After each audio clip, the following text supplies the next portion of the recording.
All right, so let's get to some questions. Goodness, I see quite a few. Hang on, give me a second to pull these up. Hi, Sam. Hi, Kurt. Sam asked, have you had any issues with the seller giving a limited power of attorney to market the property? I mean, people sometimes will ask about that, so you have to just keep, let's see, make sure I understand your question. You're asking if issues with the seller. No, no, the seller hasn't given me I've never really been even asked about that part of the contract. No, the only time that might come up is like if I'm using an agent, which I don't necessarily recommend, but when you're new, there's nothing wrong with using an agent. Sometimes they'll give you pushback if your name isn't on the deed. So that's the only time I would say I get pushback about, could they list it for me on the MLS? And usually it's no problem, but you sometimes have to find an agent that, one, understands how that works, and two, is willing to do it. And they usually need to get their brokers okay. But that's the only time I've really gotten any pushback on it.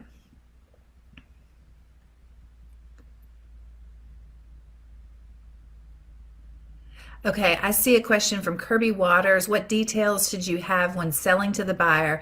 Do you provide a packet or website directly to your buyer? Do you have a buyer's developers list? Well, I just send them to my website, and my website has everything they could possibly need on there. It's really everything I know about the property. If I have a plat map, if I have a survey, a link to the zoning, I have it all on my website, and that's where I point everyone.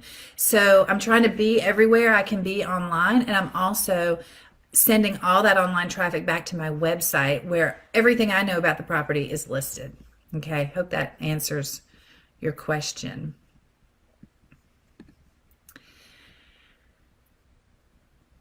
Ben McGuire asked, do you fund deals for outright purchasing a property as well as transactional funding? Ben, that's a great question. No, at this time, I'm not offering that. And you know what? This is a real hot button for me because there are a lot of people out there offering funding, but they're trying to take most of your deal, 50% usually.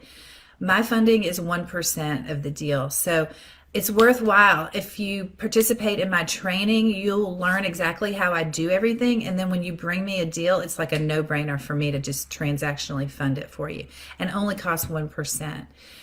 Okay, John Lee, if you just did a title search to buy the land, can you share the same one to the potential buyer? I would say if you're closing them within minutes, yes. But if not, I wouldn't recommend it. Most title insurance is going to want to run their own title. Okay. And then I did have a couple of private messages I'm going to answer. Someone said, my property hasn't sold. What can I do? And I was going to say, and then this was, I didn't write down who asked this question. Shoot. But I was going to say there's really two things that will prevent a piece of land from selling. One is having bad access, like if it's landlocked, that can be a problem. But the second is if it's overpriced. So if your property has gone 30 days and it hasn't had any offers, go ahead and drop your price because that's probably what's going on there. Okay, another person asked me, and this might have been about a week ago, what do I do when someone, gives me a little pushback on my 6-month closing? Because I sign a contract with them that says I'm not going to close this for 6 months, potentially. And I do let them know that, selling land is different from selling a house with land, and that we have to verify all the information they've given us, run a title search, clear up any title issues if there are any. And then, there could take time if we have to hire a surveyor or do any other kind of site work, which I mentioned a minute ago. I don't do site work, and I typically don't. But when I'm talking to a seller, I will say there are due diligence items like a survey or a perk test, because the seller doesn't know if I'm going to do one or not. And so I just say, a lot of times these companies are backed up for months. So you just don't know how long it's going to take. So I'm going to close as quickly as I can, but it could take me up to 6 months. And I want that amount of time so I don't have to keep coming back to you to re-sign the contract. Hope that makes sense.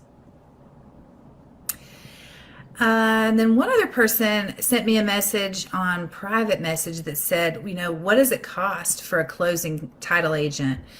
And of course, that depends on the area and the title company, but here are some of the things they charge you for. They charge recording fees, title insurance, there are research fees, and I would say you could probably estimate about 1% of the deal will go to title. I'd probably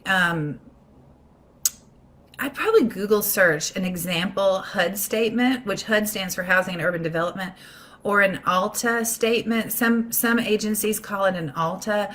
Just go online and see if you can Google search and see the type of charges that are on there. It's usually a few $100s for the insurance and probably about the same for the title company fees plus recording fees, and then of course any taxes, because the taxes are split between you and the person on the other transaction depending on the day of the year. One of you pays the first, the past taxes, and the other one is responsible for the future taxes. So I hope that makes sense.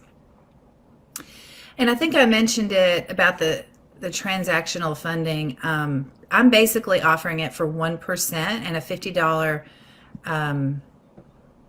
wire fee, okay, just to cover the wire transfers. But the only requirement I have here is just the same day closing.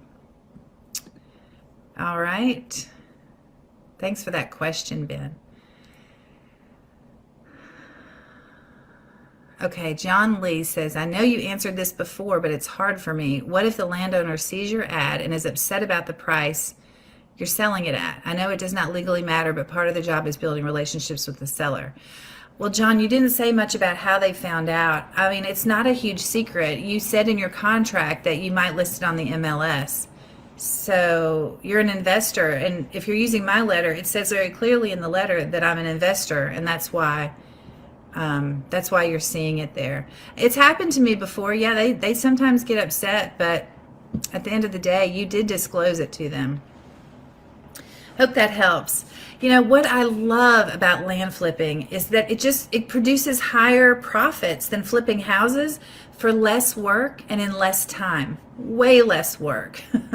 You'll have way fewer headaches and hassles from just not coordinating all of the contractors and just keeping up with the schedule and running over there every day or every week. And you can do it from home.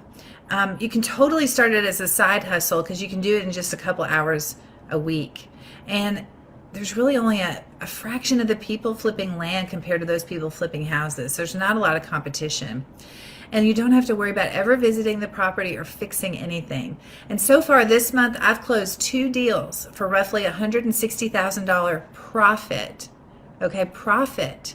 And I still have 1 more deal to close. All right, well, that's it. I don't see any other questions. Hold on, let me check one more time. No, I don't see any other questions.